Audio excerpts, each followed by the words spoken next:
Bismillahirrahmanirrahim. Assalamualaikum warahmatullahi wabarakatuh. Alhamdulillahirabbil alamin. Wassalatu wassalamu ala asrofil anbiya'i wal mursalin sayyidina wa maulana Muhammadin wa ala alihi washabihi ajma'in, amma ba'd. Alhamdulillah, perkenalkan saya Freddy Asnandar dari Prodi Ekonomi Syariah semester 3 dengan NIM 11903055 akan menjelaskan sedikit mengenai materi fikih ibadah, materi ke-9 sampai dengan materi ke-12. Yang pertama yaitu tentang sholat sunnah. Nah, sholat sunnah ini berarti sholat yang apabila dikerjakan mendapatkan pahala, dan apabila ditinggalkan sangat rugi karena tidak mendapatkan pahala. Nah, adapun sholat sunnah yang pertama yaitu sholat malam atau qiyamul lail. Nah, sholat malam ini yaitu ibadah yang dilakukan pada malam hari. Adapun ibadah-ibadah itu pada malam hari itu seperti sholat witir, sholat tahajud, kemudian sholat hajat, sholat taubat, dan ibadah-ibadah lain seperti berzikir, kemudian membaca Al-Quran, dan lain sebagainya. Yang kedua yaitu sholat gerhana. Sholat gerhana ini dibagi menjadi dua, yaitu sholat gerhana matahari dan sholat gerhana bulan. Nah, sholat gerhana ini dilakukan apabila kita melihat suatu fenomena, yaitu baik fenomena matahari, gerhana matahari, ataupun fenomena gerhana bulan. Nah, sholat gerhana ini dilakukan secara berjamaah di suatu masjid ataupun di suatu tempat-tempat lainnya. Nah, sholat gerhana ini dianjurkan oleh Rasulullah. Kenapa? Karena dengan begitu kita bisa lebih mengagungkan kekuasaan Allah dengan fenomena yang terjadi. Selanjutnya yaitu sholat duha. Sholat duha ini adalah sholat yang dilakukan pada pagi hari, kisaran matahari setinggi 7 hasta, dimulai dari terbitnya sampai dengan waktu zuhur.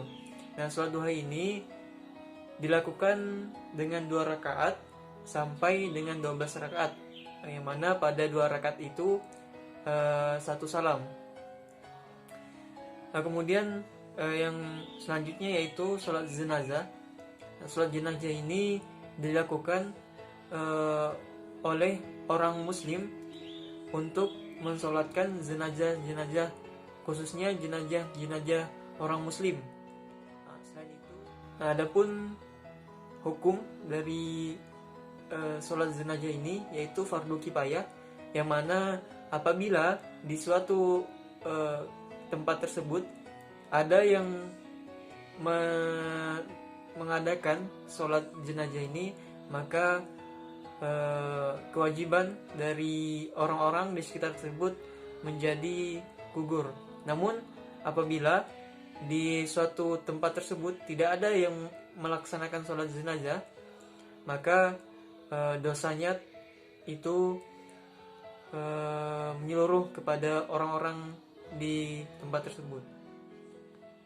Kemudian masuk kepada materi berikutnya, yaitu tentang puasa. Nah, apa sih puasa? Puasa itu merupakan suatu kegiatan menahan diri dari segala hal-hal yang membatalkan puasa, baik dari mulai terbitnya fajar sampai terbenamnya matahari atau waktu maghrib. Nah, apa saja sih hal-hal yang membatalkan puasa? Yang pertama yaitu makan dan minum dengan sengaja, kemudian muntah dengan sengaja, kemudian berhubungan suami istri di siang hari, kemudian mengeluarkan mani, kemudian murtad dari agama Islam, kemudian haid.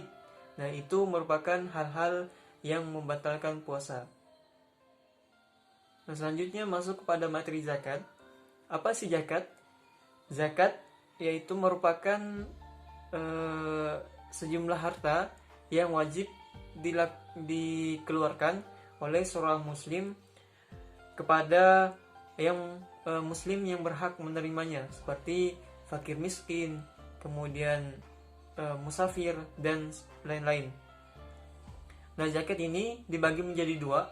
Yang pertama yaitu zakat fitrah, kemudian zakat mal.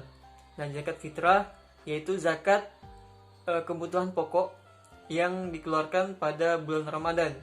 Seperti misalnya di Indonesia kebutuhan pokoknya yaitu beras, maka zakat fitrahnya adalah beras. Banyaknya yaitu 2,5 kg per orang. Artinya satu orang muslim mengeluarkan zakat fitrah sebanyak 2,5 kg. Kemudian yang kedua yaitu zakat mal. Nah, apa sih zakat mal? Yaitu zakat harta atau zakat penghasilan yang dikeluarkan oleh seorang muslim apabila sampai memenuhi nisabnya selama 1 tahun. Nah, materi selanjutnya yaitu tentang pernikahan. Pernikahan merupakan proses suatu perjanjian atau akad untuk mengikatkan diri kepada seseorang yang bukan mahram dengan tujuan membentuk keluarga yang diridhai oleh Allah Subhanahu wa taala. Adapun tahap pernikahan, yang pertama yaitu dimulai dengan khitbah. Apa sih khitbah itu? Khitbah merupakan proses lamaran di mana pihak keluarga calon mempelai laki-laki menemui pihak calon mempelai wanita. Selanjutnya yaitu akad. Akad merupakan sebuah proses yang sakral yang mana terjadi kesepakatan antara pihak yang menyerahkan dengan pihak yang menerima atau mempelai laki-laki. Nah, kemudian selanjutnya yaitu walimatul urs atau pesta pernikahan. Nah, walimatul urs ini hukumnya yaitu sunnah muakkad karena beliau Rasulullah SAW sendiri menganjurkan untuk mengadakan walimatul urs agar pernikahan ini disaksikan oleh banyak orang. Nah, kemudian tujuan dari walimatul urs ini yaitu yang pertama dan yang paling utama adalah untuk menyenangkan kedua mempelai. Nah, mungkin sekian yang dapat saya sampaikan. Mohon maaf apabila banyak kekurangan. Yang salah dari saya pribadi, karena kesempurnaan hanya milik Allah Subhanahu wa taala. Saya akhiri. Assalamualaikum warahmatullahi wabarakatuh.